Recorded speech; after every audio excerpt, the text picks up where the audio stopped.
नमस्कार दोस्तों, मैं एक बार फिर हाजिर हूँ एसपीटी न्यूज की खास खबरों के साथ। पेश आज 23 अक्टूबर 2025 गुरुवार शाम 7:15 राजस्थान के विभिन्न शहरों की 15 बड़ी खबरें। अजमेर सेंट्रल जेल में भाई दूज के मौके पर मार्मिक तस्वीर देखने को मिली, जब बहन जेल में बंद अपने भाइयों से मिलने पहुंची। सलाखों के पीछे सजा काट रहे भाइयों को तिलक किया और उनकी लंबी उम्र की कामना की गई। इस दौरान कई बहनों की आंखें नम हो गई, तो भाई भी आंसू नहीं रोक पाए। त्योहार का यह क्षण जेल के गलियारों में भी भाई बहन के रिश्तों की पवित्रता को साकार कर गया। बहनों ने कहा कि वे अपने भाइयों से अब सिर्फ एक वादा चाहती है कि जीवन में दोबारा कोई गैर कानूनी काम नहीं करेंगे। राजस्थान के सरकारी स्कूलों में 12 दिन के दीपावली अवकाश के बाद 25 अक्टूबर से स्कूलों में फिर से पढ़ाई शुरू होगी। इस वर्ष स्कूलों में दीपावली अवकाश 13 अक्टूबर से 24 अक्टूबर तक रखा गया है। बच्चों और शिक्षकों ने त्योहारों के बाद स्कूल जाने की तैयारी कर ली है। स्कूलों के खुलने का समय सेकंड टेस्ट की तिथियों में भी परिवर्तन हुआ है। पहले यह परीक्षा 13 से 15 अक्टूबर के बीच आयोजित होने वाली थी, लेकिन अब इसे 25 से 28 अक्टूबर तक आयोजित किया जाएगा। शिक्षा निदेशक ने कहा कि छात्रों को परीक्षा के लिए पर्याप्त समय तैयारी का अवसर मिल सके, इसके लिए यह बदलाव किया गया है। राजस्थान में नीट परीक्षा का रिजल्ट जारी हुए 5 महीने से अधिक का समय बीत चुका, लेकिन अब थर्ड ग्रेड शिक्षक भर्ती परीक्षा का नोटिफिकेशन जारी नहीं किया गया। इससे प्रदेश के 6 लाख से ज्यादा अभ्यर्थी लंबे इंतजार में हैं। राजस्थान कर्मचारी चयन बोर्ड के अध्यक्ष आलोक राज ने बताया, रीट परीक्षा के बाद प्रदेश में ग्रेड थर्ड शिक्षकों की भर्ती के लिए कर्मचारी चयन बोर्ड द्वारा भर्ती परीक्षा का आयोजन किया जाएगा। इसके लिए कर्मचारी चयन बोर्ड द्वारा सभी तैयारियों को पूरा कर लिया गया है। अगले महीने नवंबर में भर्ती परीक्षा का नोटिफिकेशन जारी किया गया है। सोदपुर में गलत मरीज को खून चढ़ाने से उसकी 10 दिन बाद मौत हो गई। इमरजेंसी में भर्ती मरीज को 10 अक्टूबर को खून चढ़ाया गया था। गलत खून चढ़ने वाले मरीज की हालत लगातार खराब होती जा रही थी, लेकिन उसे बचाया नहीं जा सका। उल्लेखनीय है कि एम्स की इमरजेंसी में 10 अक्टूबर को मांगीलाल नाम के 2 व्यक्ति भर्ती थे। एक व्यक्ति डोली कला निवासी मांगीलाल बिश्नोई और दूसरा नागौर के पांचुड़ी कला निवासी मांगीलाल भर्ती था। बीकानेर में बज्जू कस्बे में उप जिला अस्पताल में एक सरकारी डॉक्टर शराब के नशे में धुत मिला। लोगों ने मौके का वीडियो बना लिया। यह वीडियो सोशल मीडिया पर जमकर शेयर हो रहा है। बज्जू अस्पताल में क्षेत्र के कुछ लोग एक बच्चे को दिखाए गए थे, लेकिन डॉक्टर जांच करने की हालत में नहीं था। डॉक्टर के कमरे में शराब की बोतलें बरामद की गई है। हेल्थ डिपार्टमेंट ने मामले की जांच के आदेश दिए हैं। बिहार चुनाव को लेकर महागठबंधन ने गुरुवार को संयुक्त प्रेस कॉन्फ्रेंस में अपने मुख्यमंत्री और उप मुख्यमंत्री पद के चेहरों का ऐलान किया। बिहार में बदलाव लाने के लिए तैयार है। महागठबंधन में मुख्यमंत्री का चेहरा तेजस्वी यादव होंगे। वहीं मुकेश सहनी को महागठबंधन ने उप मुख्यमंत्री पद का चेहरा घोषित किया है। कांग्रेस नेता अशोक गहलोत ने कहा कि सरकार बनने पर अन्य वर्गों से भी उप मुख्यमंत्री बनाए जाएंगे।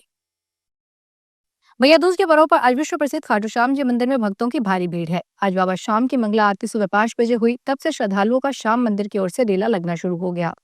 भक्त 14 लाइनों से होते हुए बाबा की चौखट पर पहुंचे और शीश नवा रहे हैं। मंदिर कमेटी ने गार्ड और पुलिस जाब्ता सुरक्षा व्यवस्था में मुस्तैद है।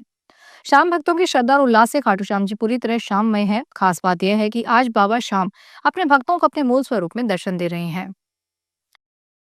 जयपुर के सांगानेर में राजस्थान आवासन मंडल की जमीनों पर 87 अवैध कॉलोनियों को हटाने की पब्लिक अंगेज करप्शन संस्था की याचिका पर हाई कोर्ट के आदेश के खिलाफ राज्य सरकार के द्वारा दायर याचिका पर सुप्रीम कोर्ट ने फटकार लगाई और राज्य सरकार के द्वारा याचिका को वापस लेने का निवेदन करने पर याचिका को खारिज कर दिया।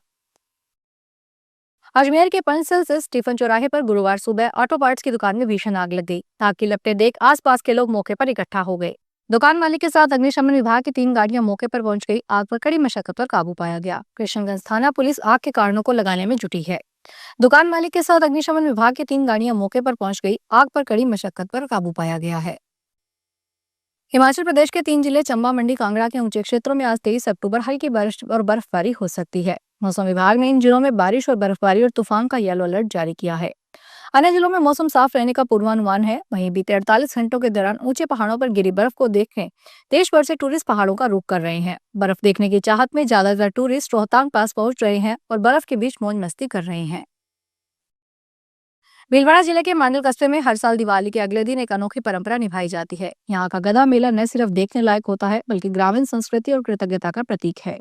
तपती धूप वाले इस इलाके में गधों को बोझ देने वाले जानवर के बजाय सम्मान देने की परंपरा पीढ़ियों से चली आ रही है। इसमें राजस्थान के अलग अलग हिस्सों से किसान, व्यापारी और परिवार जुड़ते हैं। टोंक जिले का बिसलपुर बांध इस समय पूरी क्षमता से भरा हुआ है। पानी की आवक धीमी पड़ने और सभी गेट बंद होने के बावजूद बांध का जलस्तर स्थिर बना हुआ है।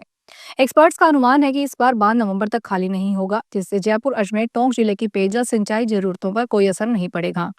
इस साल बिसेपुर बांध से लगातार 90 दिन तक पानी की निकासी की गई, जो अब तक का सबसे लंबा रिकॉर्ड है।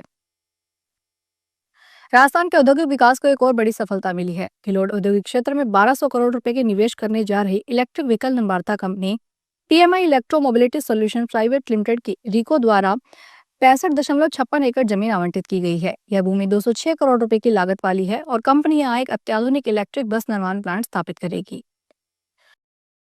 दिल्ली से पटना जाने वाली स्पाइस जेट की फ्लाइट को गुरुवार को टेक ऑफ करने के तुरंत बाद दिल्ली वापस लौटना पड़ा। एयरलाइंस कंपनी के अनुसार क्रू को कुछ तकनीकी खराबी का शक हुआ, जिसके बाद ये फैसला लिया गया।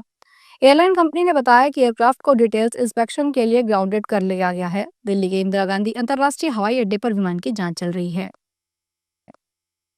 शीतकाल में जब बर्फबारी के बाद गंगोत्री धाम का संपर्क देश विदेश से कट जाएगा, तब भी वहां 60 साधु संत साधना में लीन रहेंगे।